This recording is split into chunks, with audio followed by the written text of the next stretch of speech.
All right, here we go. It's been a little bit, so I got a lot to get to today. I'll give you a quick rundown here.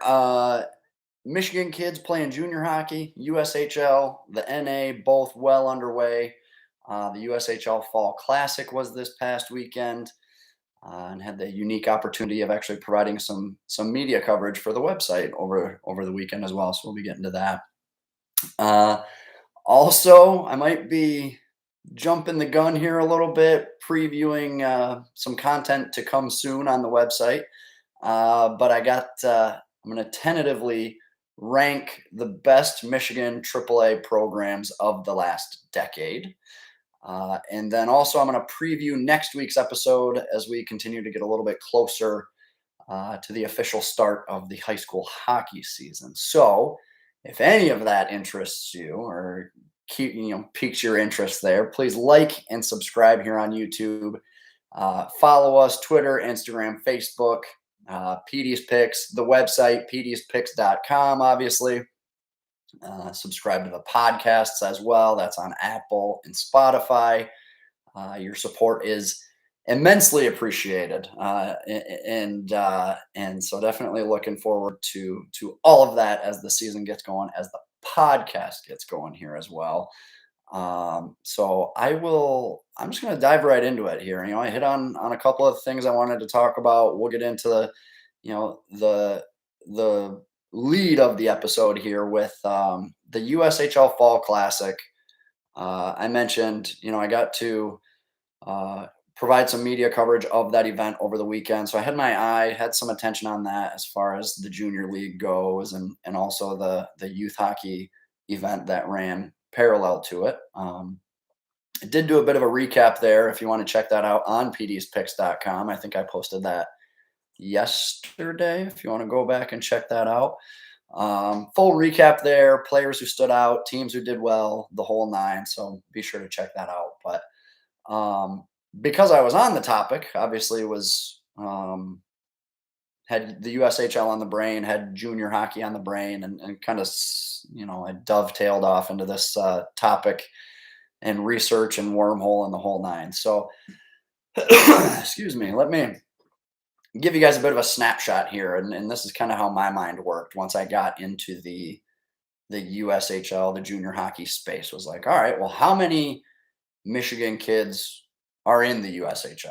And so I do that research. There's 31 kids, Michigan-born kids, playing in the league on opening night rosters. And some of that, numbers, it's not a perfect science. I noticed, for instance, Joey Slavic. They had him. I know he's a Michigan kid, right? But his birthplace, I think, on the website was Westland, Minnesota, and I'm like, well, that's not right, right? Like it's Westland. So, anyways, couple difficulties there when you're kind of doing some of this research, but nonetheless, so 31 kids from the state of Michigan in the USHL on opening night rosters. I'd be curious, and this is kind of what I mean by my thought process, or what I'm thinking. How does that number compare year over year? Is the state as a whole trending down? Is that holding constant? Is it up from previous years? Those are some of the questions that kind of come from me as I kind of go through some of these numbers. And so again, 31, these next couple numbers aren't going to add up, but I'll explain why. Like, a lot of kids have played for multiple youth organizations before making the jump to junior hockey. And for me, I just figure if you played for that organization, you in a way represent that organization, whether it was your first stop or your last stop in youth hockey. Some people kind of muddy the waters, or, well, Honeybake didn't produce that kid, CompuWare did, and he's not a high school prospect because his last year was with VH and some of that stuff. And look, if you played there, if you played high school, if you played AAA, you count kind of as both, in my opinion. So 31 Michigan kids, 16 of them played for Honeybaked, 12 for CompuWare, 11 for Little Caesars. That was kind of the breakdown I had. Obviously goes a lot deeper there. I want to say there were 2 Michigan high school kids that I noticed. Can I recall this offhand, or am I gonna have to pull it up? It was Patilla, yep, Adam Patilla out of Heartland, obviously, and then Owen Dyer spent a season with Cranbrook there. So two kids there from the high school hockey circles on USHL rosters there to start the season. So and then I want to say Big B and the Sioux, obviously, no representation there either. But okay, this as I was looking through numbers and again kind of asking some questions about the league and what I wanted to know, this was probably the biggest or most important one to me was breaking it down by birth year. So I'll give you a quick rundown and then I'll kind of explain a little bit. So 2003s, there was only two players from that birth year from the state of Michigan in the league. Kind of understandable that overagers, kind of the end of the spectrum there as far as league makeup. It's predominantly going to be 04s, 05s, 06s this year in the USHL, and the numbers reflect that too. There's 9 04s, 7 05s, 8 06s, and then 5 07s, and I think 4 of those 07s, 3 of those 07s are with the NTDP. So really what that tells me, we all, and I hear kids talking about it. I hear kids kind of maybe daydreaming or like, hey, I want to play in the USHL or I want to play in the NAHL. And, you hear that conversation a bunch amongst kids in the ranks and wanting to play on and things like that. But this to me, like, really puts it into perspective on how freaking hard it is to get there, people. Like, consider yourself right now listening on Apple and Spotify, or if you're watching here on YouTube, think about yourself and everybody else in the state of Michigan at your particular birth year. And we're looking at, on average, 8 of you are going to make it to the USHL. And I don't say that to scare or deter people, but I think it's good, whether you're a parent, whether you're a player, like, to have some perspective on what it takes to get to the league. And there's only so many spots, and if you look at the entire makeup of the league, at the youth hockey level, okay, there's 8 AAA programs at this level, plus there's kids playing high school. I'm a middle of the pack kid on a middle of the pack AAA team. Is the USA, and I'm not saying this to deter people, but like to kind of have that perspective on where you fit into the equation and what your options could potentially be moving forward too. So this type of information, this type of data, I don't really feel is out there for the youth hockey community, let alone people here in Michigan. So I think some of these numbers, some of this data and information can help provide a lot of value to the families, to the players, as you're kind of trying to navigate the youth hockey landscape, the junior hockey landscape, and beyond. It's just good perspective here, I think. So I'll go another step further too. Like I mentioned, the USHL and the NA both getting underway. I counted 78 Michigan-born kids in the NA to start the season already. I'll have more breakdown and analysis of that league as we go, but kind of rushed, kind of wanted to, again, get you guys some context, some numbers to kind of chew over. And you're looking at, over 100 kids there between the top 2 junior leagues in the US. It's pretty well represented, which for me is kind of encouraging, because I think I've spoken on the podcast before about the state of youth hockey in Michigan and how registration numbers have continued to decline. You've seen more and more import players on AAA teams over the last couple of years. It's felt like the youth hockey product in the state has just declined over the years. Maybe it's gotten smaller, but it's also gotten better quality. I guess you could look at it that way too. But so anyways, to see 100 plus kids and combined between those 2 junior leagues is still encouraging to see, despite, like I said, our USA hockey registration numbers and everything on a pretty steady decline over the last 7-8 years. So couple notes on the junior hockey world too. Uh, Cam Korpi, Honey Baked, Caesar's Kid, CompuWare's Michael Barron. They both had big weekends in the USHL in Pittsburgh. I'll have a little bit more on Corpy here in a little bit as I get going too. Plus, if you look at the NA, U of D's Max Marquette, he was honorable mention for the league's stars of the week. I had his numbers. What's he? Let's see if this will load here. Where'd he go?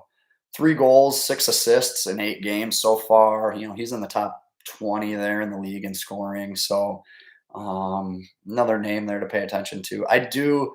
This is something, man, something I do kind of enjoy to continue to track some of these Michigan prospects, be it high school, be it AAA, as they go on to junior and college and whatnot. It's always kind of interesting to see where those prospects end up landing and settling in. And a lot of times, too, the path they take to get from one level to the next, because as I mentioned, the youth hockey landscape is tricky enough to navigate. And then you think about the junior hockey landscape and the GoJ and the CCHL and the NCDC and the AJ. Like, there's just so many leagues out there. Some that are subsidized, some that you got to pay to play, some you got to bill it. Like, there's just so many logistics behind junior hockey that I think sometimes we kind of overlook or don't fully understand. Right. Um, so okay, talking with some coaches over the weekend out of the USHL showcase. I was it was refreshing to hear them talk and put such an emphasis on player development. And maybe that seems a little silly. Maybe it's just coach speak. Maybe, but I bought it.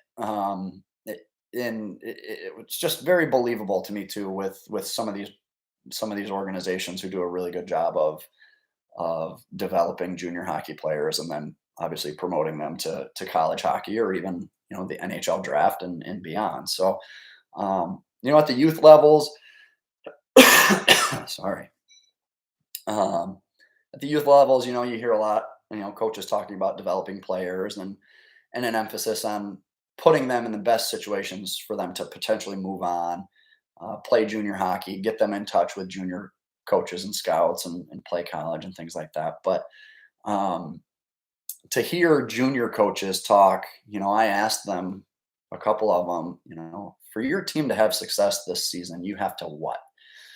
And very simply just said, we got to get better every day, right? We got to be better today than we were yesterday. And then we got to work tomorrow to be better than we were today. It's about development, making sure guys are best suited for their next level of hockey and life. Making sure we stay focused on that every day. I was like, wow, some of this messaging and everything is very similar to the messaging and whatnot that we've come accustomed to, or I came accustomed to in the high school hockey circles, and talking about, not just developing players, but developing good human beings. And so to see at the junior level that same kind of mindset still apply, where junior hockey, it's their job, it's their livelihood. Potentially for a lot of those coaches and GMs and whatnot, could be hoping to be a stepping stone to college hockey or to professional hockey. Yet they still have that same kind of youth hockey mindset. It was just really kind of cool and refreshing to hear, where junior hockey, um, where there's not such an emphasis on winning your league or winning the championship or whatever, but really just about developing and making the players better as an individual, and then obviously trying to promote them to higher levels as well. So junior hockey, to me, the other thing too is it's not about what league you play in, but more about what organization you end up playing for. There's some fantastic organizations out there that do an amazing job developing and moving guys on without operating in one of the top junior leagues like the USHL or the O or the NA, and they do it without sniffing a league championship either. Like I mentioned, so a couple of the ones that come to mind over the last couple of years, Carleton plays in the CCHL. They've been one. I'm not as in tune to what's going on in that league anymore. Or, I kind of got to get recalibrate and get back into it this season, I think. But Carleton Place was one for a long time. They did a great job developing players, and along the way ended up winning championships too. It's weird how those tend to coincide sometimes. But I want to say Devin Levi was a kid out of Carleton Place. I could be mistaken on that, but he was the World Juniors goalie for Canada a couple years back, and being a Carleton Place product.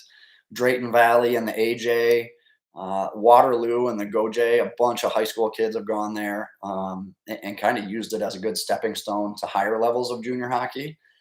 And I don't know that some of those leagues, some of those organizations mind being a stepping stone for players to kind of elevate them to another level of junior hockey. One that comes to mind was Brett Miller, a kid out of Northville, who went to the GoJ, played there for a year, had a good year, and then out of the GoJ, I think got drafted into the NA. Either got drafted or tendered or moved on to the NA. And then I want to say after that, even moved into the USHL before then going on to college hockey. So um, some of those intermediate leagues, the GoJ, the Northern Ontario League, um, they're really good leagues for a lot of players in the high school circles to get their feet wet in junior hockey and kind of get them up to speed a little bit. I think a lot of times, and this is probably true for a lot of a lot of prospects across the board, whether you're playing high school or AAA, is that at 17, 18 years old, you're not always ready to play junior hockey at the NA or the USHL level. Sometimes you need kind of that in between kind of catch season, so to speak, where you're playing at a maybe a lesser level, but it gets you in that routine of playing junior hockey before you actually make the jump to some really high competitive junior hockey. So, um, one I remember, one high school coach, saying, "Yeah, we want to win championships, but ultimately it's about moving these guys on to the next phase in their lives, whether it's junior hockey or life and jobs in general." Um, so I've always heard that narrative from a lot of high school coaches. To now be hearing it from junior coaches as well, like I said, it was just kind of a breath of fresh air or kind of eye opening a little bit. And a couple of those coaches, I checked them out. How did their teams then perform? And fifth, sixth place teams, they're not championship contending. They're kind of that middle of the pack, but they're finding success.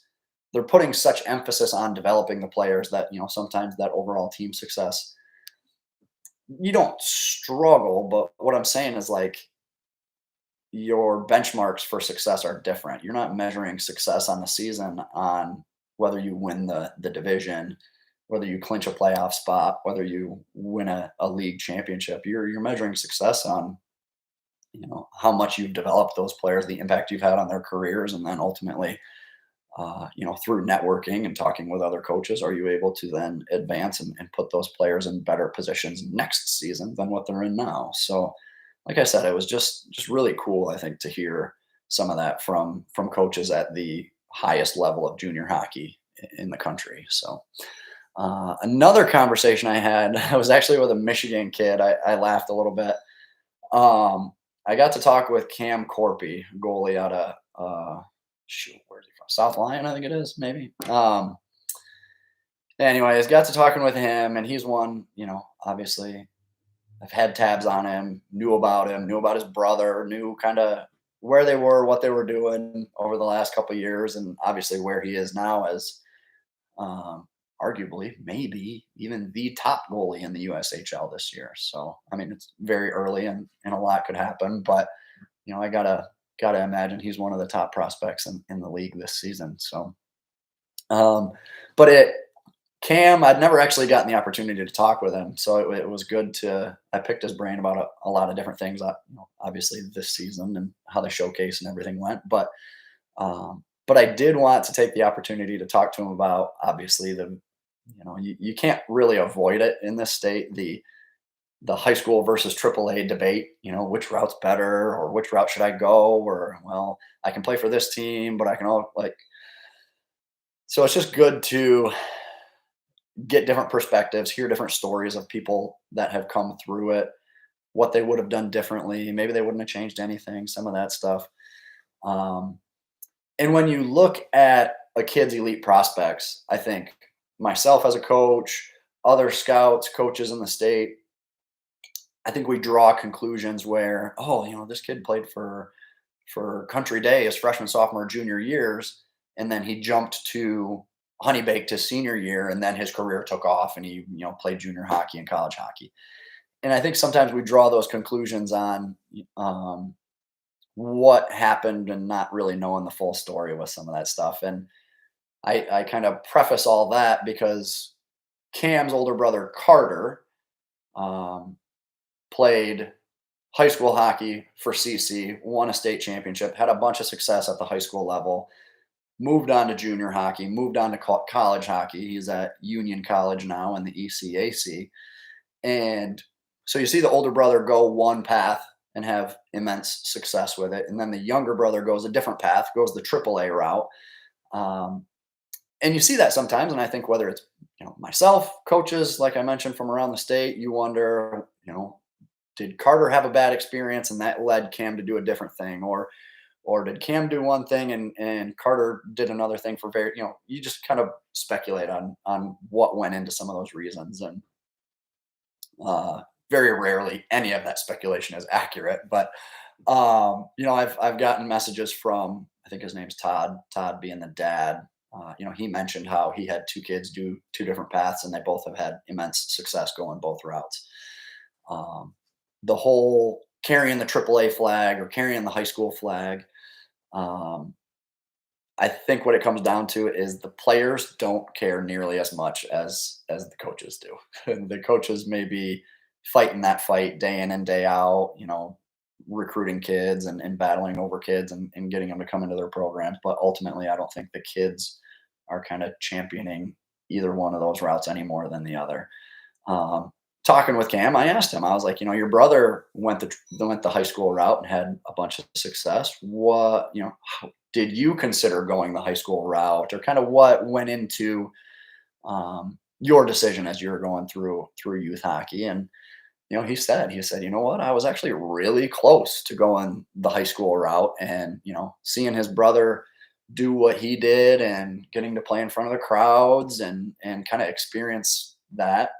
He said, I was really close, and heavily considered it, but ultimately he was with a really good group there with Honey Baked. I think he mentioned, Rutger and probably Briskevich and a lot of the big guys on that '04 Honey Baked team. He was in a good situation with really good talent and good coaching, and just decided to continue to ride it out. Can't fault him for that, right? Like that's one of those paths. And as I kind of get to learn and understand the AAA world a little bit more too, like I don't fault anyone for doing some of that stuff. So, um, I'm admittedly been a big AAA or been a big high school advocate over the years. Um, but even I, when you see some of these kids that are in really good situations, they're a top line forward, they're a top pair D, or the starting goalie on a really good AAA team. It's hard to pull them out of that situation, right? Like you want what's best for that kid and whatnot. Um, so yeah, obviously both paths worked out for both kids, and I think the family as a whole, I'm sure, is quite happy with everything and how it worked out. So um, that whole, you know, uh, I even had a conversation last week with a high school coach, um, talking about, well, we got this AAA kid, we'd really like to get him, you know, kind of what would you say, or kind of what's your thoughts on it? And I said, well, who's he playing for? Well, he's playing on probably the best AAA team at his age level.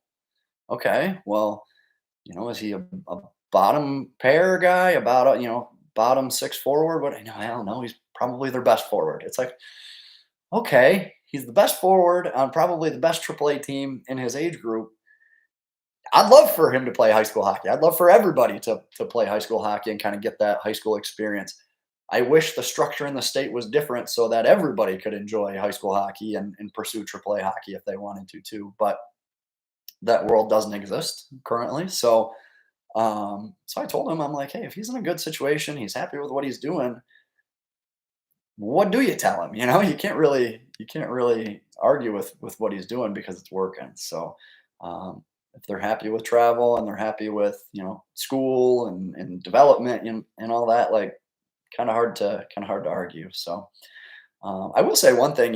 This is something that always kind of stood out to me when you look at the development path of both, and there's pros and cons to both high school and AAA. And one of them that always stood out to me, there was a goalie coach, a pretty well-known goalie coach here in the state of Michigan, who said, you know, for goalies especially to play in the high school hockey scene and play in front of those big crowds and experience some of that high level pressure stress situations can be really beneficial for developing goalies and goalies who want to be high end prospects. And Connor Hellebuck obviously is one of the most well known, but there's also been Logan Neaton and Cooper Black, and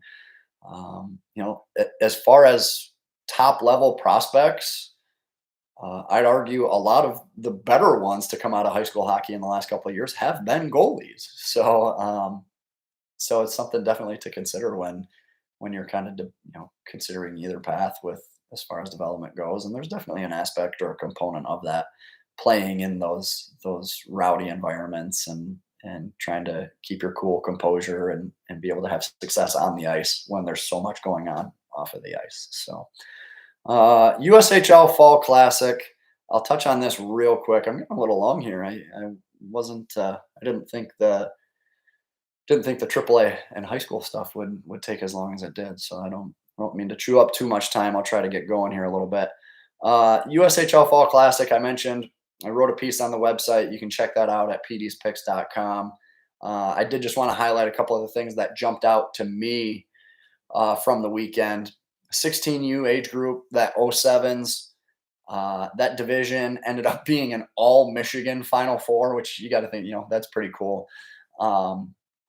It did feature a VH and Caesars rematch from 2-3 weeks ago at the Maha Showcase. I said these were going to be the top two teams in the age group, and they continue to prove it. VH won a close game back at the Maha Showcase. Caesars got him back here in the USHL Fall Classic with I think it was 3-1 finish there.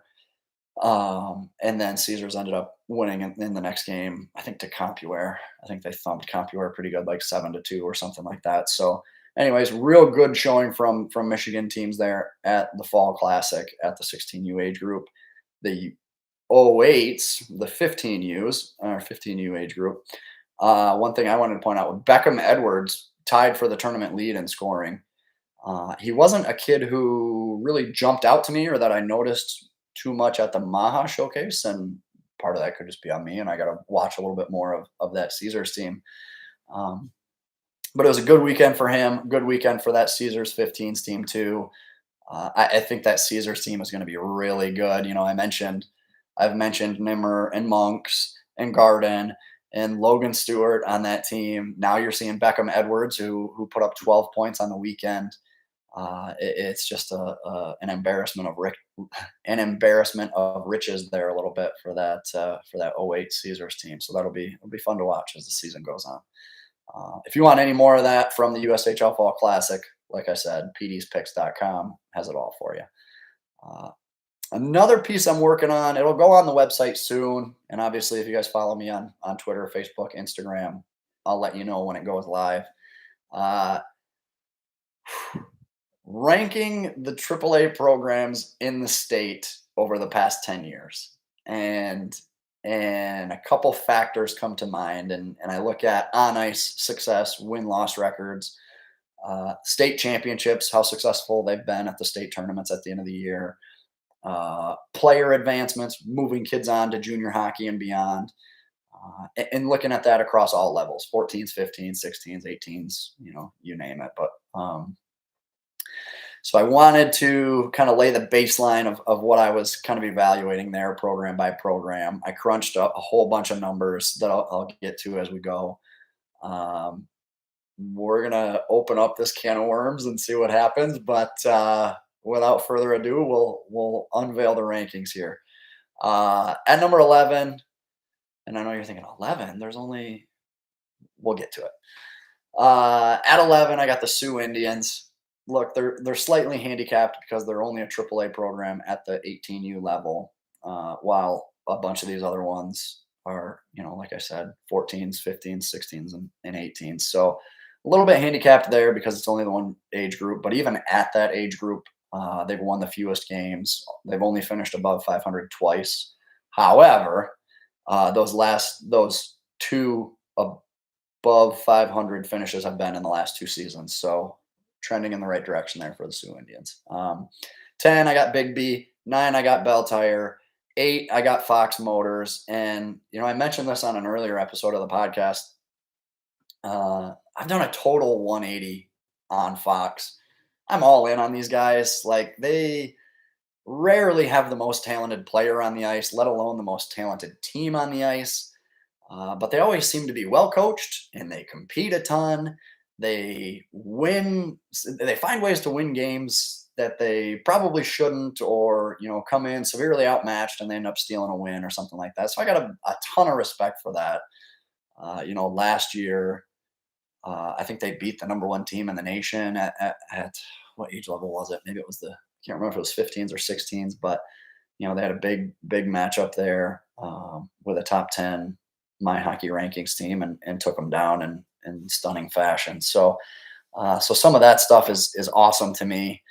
And then not to mention, they've moved on 71 players to high levels of junior hockey and college in the last decade. So definitely worth noting there. The next two is kind of a 1A and a 1B. And this is how we get to 11. I got the MDHL and the MHA, both representing high school hockey in the state of Michigan. It's the best Michigan high school kids in the state. It's really come a long way over the past 10 years. I mean, it was already pretty successful prior to those 10 years. But I think in the more recent years, there's been significant improvements to program relationships, scout relationships, coach relationships, things like that with people at the next level. A lot of scouts are well aware of the MHA showcase, MDHL league play. Both of them are going out to Minnesota multiple times in the fall and showing well in front of scouts. And so I just feel like that high school hockey footprint in the AAA world has gotten more pronounced in the last 10 years. And obviously these two organizations have a lot to do with it. And when you look at those top players in high school hockey at the 16U and at the 18U, excuse me, at those age levels, I do think it's very comparable to most anything AAA programs are putting out at those age levels as well. 14U, 15U, obviously that's a little bit different of a story when it comes to the MDHL and MHA. They have 15U programs, but that's relatively new in the grand scheme of things, and working to develop and grow the program at those age levels. Whereas, your other Caesars, VH, those programs obviously have had very successful 14 and 15U programs across the state. That obviously the high school contingents don't really provide so far at those age levels. Number 5, we get back to the Maha circles with OJG.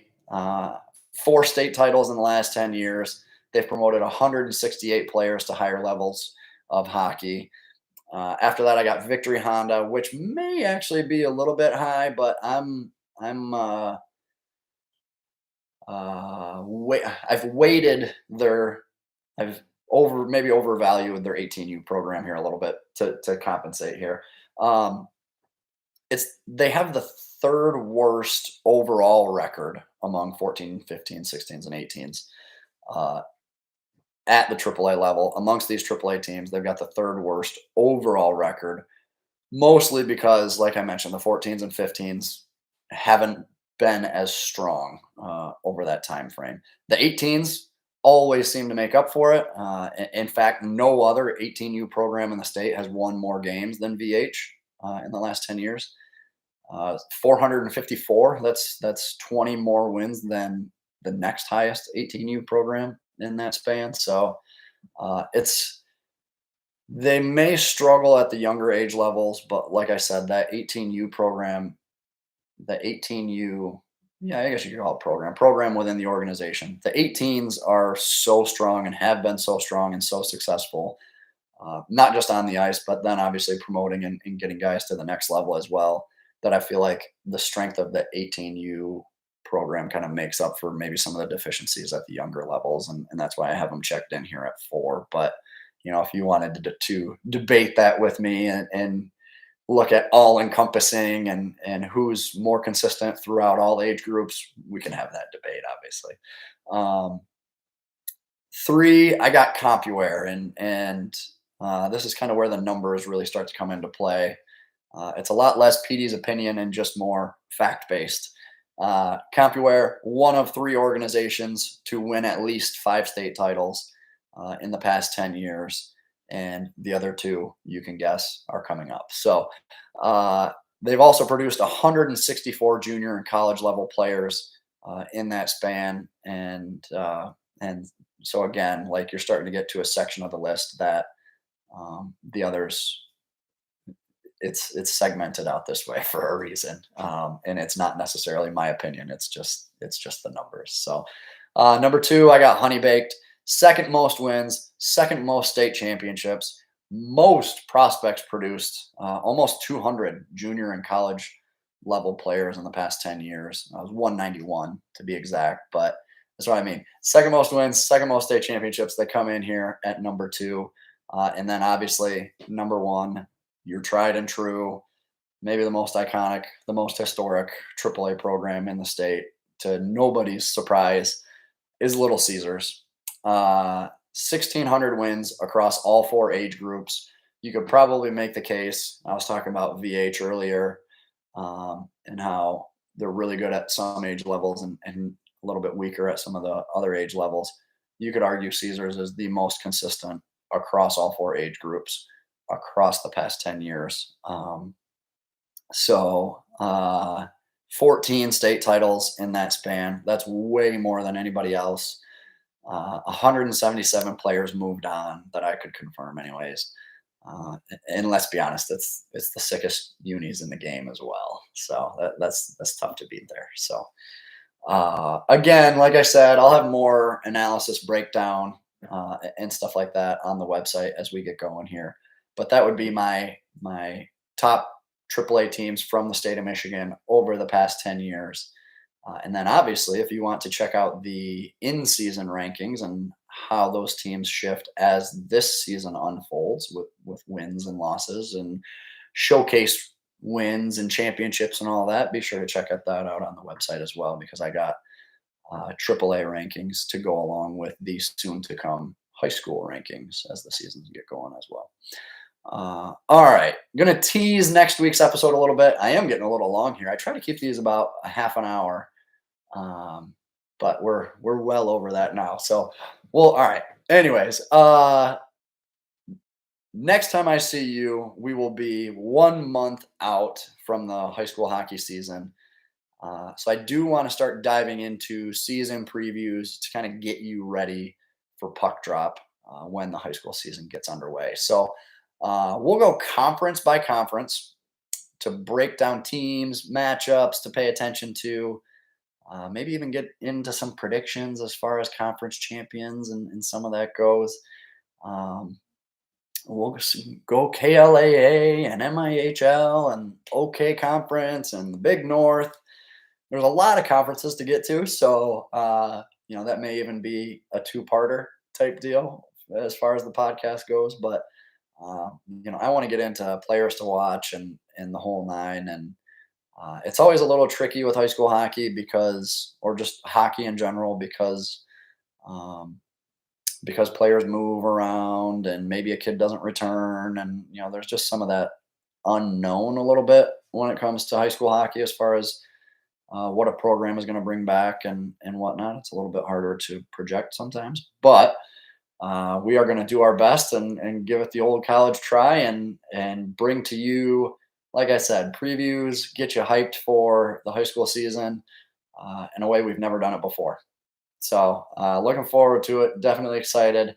You don't want to miss that. So again, like I said, subscribe, greatly appreciated, and don't forget, skate hard, have fun, and I'll see you at the rink soon.